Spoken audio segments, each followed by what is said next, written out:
2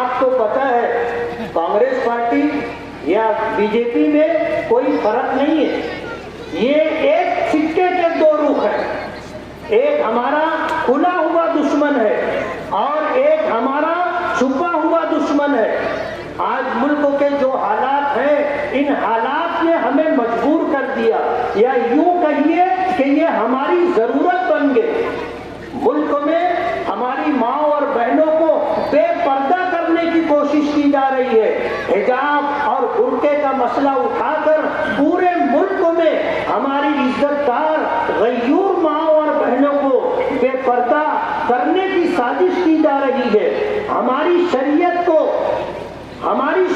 کو مٹانے کی، ختم کرنے کی سازش کی جا رہی ہے۔ ہم سے ہماری شہریت یعنی ہندوستانی ہونے کا حق چھینا جا رہا ہے۔ آج ہماری مسجدوں پر بلڈوزر چلائے جا رہے ہیں، اولیاء کرام اور بزرگوں کی درگاہیں بھی محفوظ نہیں ہیں، ہمارے مدارس کو دہشت گردی کا اڈا بتایا جا رہا ہے۔ CAA کا قانون لا کر کے اس ملک میں جو سازش کی جا رہی ہے وہ سمجھنے کی بات ہے۔ میں آپ کو بتانا چاہتا ہوں کہ 2014 سے 5-10 سال جو بی جے پی کی حکومت رہی ہے، انہوں نے اس ملک میں صرف مسلمانوں کو ٹارگٹ کیا ہے۔ وہ کہتے ہیں 80 اور 20، آپ سمجھتے ہو 80 اور 20؟ 80 اور 20 کا مطلب یہ ہے کہ 80 ہندو، سکھ، پارسی، جین یعنی تمام وہ دھرم جو اسلام کے مقابلے میں ہے وہ 80 اور 20 میں مسلمان۔ ہم ٹارگٹ ہیں، کوئی اور اس ملک میں ٹارگٹ نہیں ہے۔ آج بی جے پی نے صرف مسلمانوں کو ٹارگٹ کیا ہے اور ہم سے ہماری شہریت چھیننا چاہتے ہیں۔ اس کے لیے CAA کا قانون لایا گیا۔ CAA کا قانون یہ ہے کہ اس ملک میں جو ہندوستانی نہیں ہوگا، اگر وہ درخواست دے گا کہ مجھے ہندوستانی شہریت دی جائے، تو اگر وہ مسلمان نہیں ہوگا تو اس کو ہندوستانی شہریت دے دیں گے، اور اگر مسلمان ہوگا تو اس کو ہندوستانی شہریت نہیں دیں گے۔ یہ CAA کا قانون ہے۔ اگلا قدم جو بی جے پی سرکار کا ہے وہ NRC لانے کا ہے۔ NRC کا مطلب یہ ہے کہ ہر ہندوستان میں رہنے والے ہر مسلمان کے گھر تک سرکاری کارندے پہنچیں گے اور آپ سے آپ کے ہندوستانی ہونے کا ثبوت طلب کریں گے۔ آپ کو کاغذات اپنے ہندوستانی ہونے کے پیش کرنے پڑیں گے۔ اگر کسی ہمارے گھر کے 10 افراد میں سے کوئی 2 فرد 4 فرد اگر مشکوک ہو گیا تو اسے پولیس گرفتار کر کے لے جائے گی، اور لے جانے کے بعد اسے کھلی ہوئی قید میں رکھا جائے گا، جیل خانے میں رکھا جائے گا، پھر ان سے ہماری ملاقات نہیں ہوگی۔ یہ جو جرائم اور کرائم کرنے کے بعد جو جیل میں جاتے ہیں ان سے تو ملنے کی ہفتے میں 1 دن، مہینے میں 1 دن اجازت مل جاتی ہے، لیکن NRC کے قانون میں جس کو گرفتار کیا جائے گا اس سے اس کے خاندان والے، اس کے گھر والے ملاقات بھی نہیں کر سکیں گے۔ بہت ممکن ہے لے جانے کے بعد جس طرح ہٹلر نے یہودیوں کو ختم کیا تھا کہ سب کو لے جا کر کے ایک ایسی جگہ ڈال دیتے تھے جہاں ان کو سانس بھی نہیں ملتی تھی اور زہریلی گیس چھوڑ دی جاتی تھی، وہ سب کے سب مر جاتے تھے۔ یہ پلاننگ اس ملک میں مسلمانوں کے ساتھ کی جانے والی ہے۔ NRC کے نام پر ہم لوگوں کو نشانہ بنایا جائے گا اور جن لوگوں کو لے جایا جائے گا ان کو اپنی بات رکھنے کے لیے موقع دیا جائے گا، لیکن کیسا موقع دیا جائے گا آپ سمجھ سکتے ہو۔ ہمیں تو ٹارگٹ کیا گیا ہے 80 اور 20 کہہ کر کے۔ جن لوگوں کو مشکوک قرار دیا جائے گا انہیں غیر ہندوستانی قرار دیا جائے گا، اور ظاہر بات ہے پھر ہماری کہیں سنوائی نہیں ہوگی۔ سب کچھ سیدھا ہونے کے بعد تو ہمیں انصاف نہیں ملتا، اور جب کسی کو مشکوک قرار دے دیا جائے گا، مشتبہ قرار دے دیا جائے گا، تو پھر کوئی بنائی بنے بھی نہیں۔ بی جے پی ہم سے ہماری ہندوستانی شہریت چھیننا چاہتی ہے، بی جے پی ہم سے ہماری شریعت چھیننا چاہتی ہے۔ آپ دیکھ لو اس ملک میں آج ان 10 سالوں کے اندر جو نظام اور جو قانون بنایا گیا ہے، اس نظام اور قانون میں کسی دوسرے اسلام کے علاوہ کسی دوسرے دھرم کے ماننے والوں کو کہیں تکلیف نہیں ہے۔ انہیں سنبھالا جاتا ہے، ان کو راستہ دیا جاتا ہے، ان کے لیے سب کچھ حکومت کرنے کے لیے تیار ہے۔ اگر حکومت کسی کو نشانہ بناتی ہے تو صرف مسلمانوں کو۔ آج جب یہ بات کہی جاتی ہے کہ اب کی بار 400 کے پار، تو آپ سمجھ لو ان کے عزائم یہ ہیں کہ اگر 400 کے پار وہ آ جاتے ہیں تو پھر اس ملک کا دستور بدل دیا جائے گا، اور جب ملکوں کا سنویدھان اور دستور وہ اپنی مرضی کا بنائیں گے تو ہم مسلمانوں کے لیے اس دستور میں کوئی جگہ نہیں ہوگی۔ ہم کو ووٹ دینے سے بھی محروم کر دیا جائے گا۔ اور آج ہم نہیں، دوسری سیاسی پارٹیاں،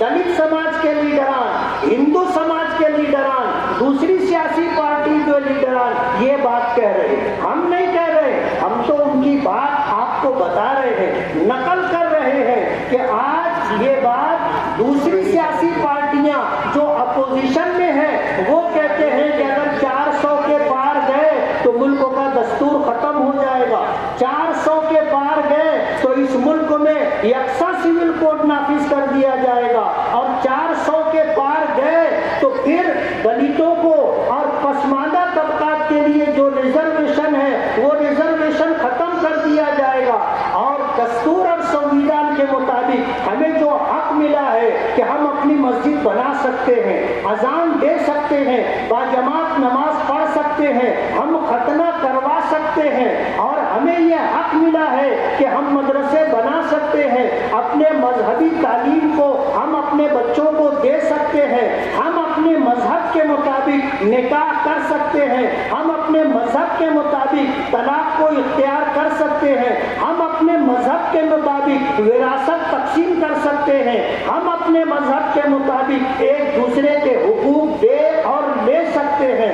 یہ سب کچھ ختم کر دیا جائے گا۔ اور اس ملک میں مسلمانوں کو آج تو ہم 2 نمبر کے شہری ہیں، آنے والے دنوں میں اگر اب کی بار 400 پار یہ بات اگر صحیح ثابت ہو جاتی ہے تو پھر ہم کہیں شمار و قطار میں بھی نہیں رہیں گے، کوئی حیثیت نہیں ہوگی۔ ایسے حالات ہیں، ان حالات کی وجہ سے ہمیں ہمارے نبی جناب رسول اللہ صلی اللہ علیہ وسلم کا وہ فرمان کہ جب تم 2 مصیبتوں میں گرفتار ہو جاؤ تو ہلکی مصیبت کو اختیار کر لو۔ آج ہمارے سامنے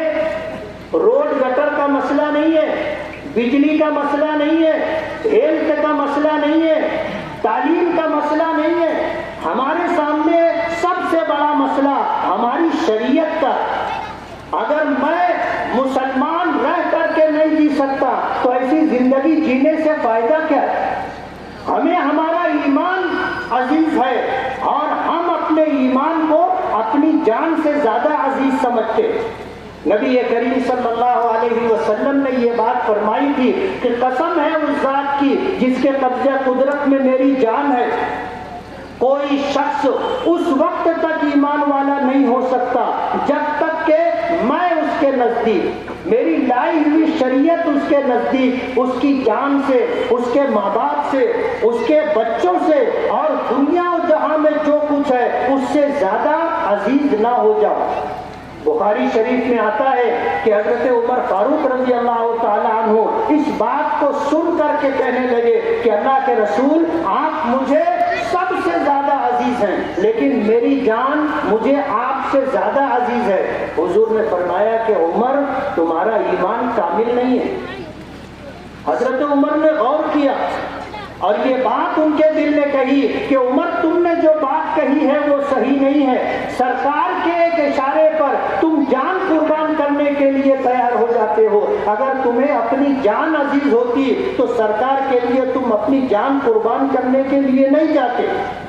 حضرت عمر نے کہا کہ اللہ کے رسول آپ مجھے اپنی جان سے زیادہ عزیز ہیں، تو سرکار نے فرمایا الآن عمر اب تمہارا ایمان کامل ہوا ہے، تو ہمیں اپنا ایمان عزیز ہے۔ ہم کوئی کانگریس پارٹی کو اس میں سرخاب کے پر لگے ہیں اس لیے اس کی حمایت کر رہے ہیں، ایسا نہیں ہے۔ آج ہمارے سامنے دو مصیبتوں میں ایک ہلکی مصیبت ہے، اور وہ یہ کہ کانگریس پارٹی کا جو امیدوار ہے وہ آج دھولیا مالیگاؤں لوک سبھا حلقے میں بی جے پی کے امیدوار کو سیدھا ٹکر دینے کی حیثیت رکھتا ہے۔ اگر ہم مالیگاؤں سے صحیح معنوں میں بھرپور تعداد میں اگر ہم نے ووٹ دیا تو کانگریس پارٹی کا اور مہا وکاس اگاڑی کا یہ امیدوار جیت سکتا ہے۔ آج اس طرح کے حالات ہیں۔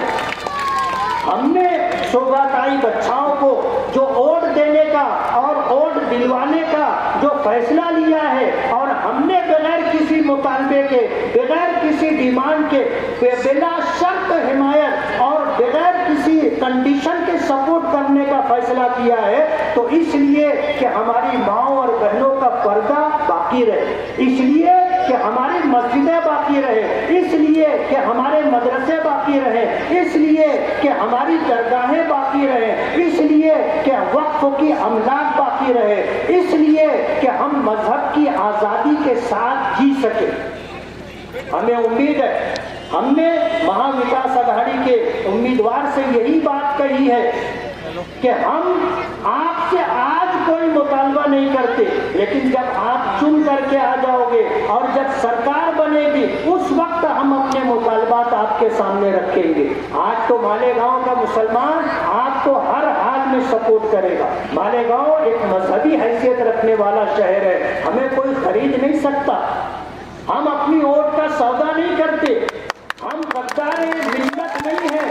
ہم غدار قوم نہیں ہیں، ہم ضمیر فروش نہیں ہیں، ہم ملت فروش نہیں ہیں۔ اس سلسلے میں اس شہر میں جو کچھ ہوا ہے اگلے جلسے میں یا اور کسی موقع پر میں آپ کو تفصیل بتاؤں گا۔ میں آج آپ سے یہ اپیل کرتا ہوں، وقت ختم ہو رہا ہے، میں آپ سے یہ اپیل کرتا ہوں کہ 20 مئی کو صبح سویرے آپ کو ہر حال میں ووٹ دینا ہے، اور یہ ووٹ آپ کے ہندوستانی شہری ہونے کا ثبوت ہے۔ اگر آپ نے اپنے ہندوستانی شہری ہونے کا ثبوت فراہم نہیں کیا اور کل اگر آپ کے خلاف NRC کے تحت کوئی کارروائی ہوتی ہے تو آپ کسی اور کو الزام مت دینا، آپ اپنی کوتاہی کو سامنے رکھنا کہ یہ مصیبت ہم پر اپنے ووٹ نہ دینے کی وجہ سے آئی ہے۔ اس لیے میری آپ سے یہ گزارش ہے کہ 20 مئی کی صبح اولین ساعتوں میں دھوپ میں تیزی آئے، اس سے پہلے خود بھی اور اپنے گھر کی ماؤں اور بہنوں کو ساتھ میں لے جا کر کے آپ ووٹنگ کروائے۔ اگر آپ نے یہ کام کیا انشاءاللہ یہ ایک چھوٹی سی ہماری قربانی ہے، انشاءاللہ اس سے ہمیں آگے بڑے سیاسی فائدے حاصل ہوں گے۔ اللہ تعالیٰ ہماری ان کوششوں کو بارعور فرمائے، اور جو لوگ اس ملک کے دستور کو اور آئین کو ختم کرنا چاہتے ہیں ان کے وجود سے اللہ تعالیٰ اس ملک کو نجات عطا فرمائے۔ وآخر دعوانا ان الحمد للہ رب العالمین۔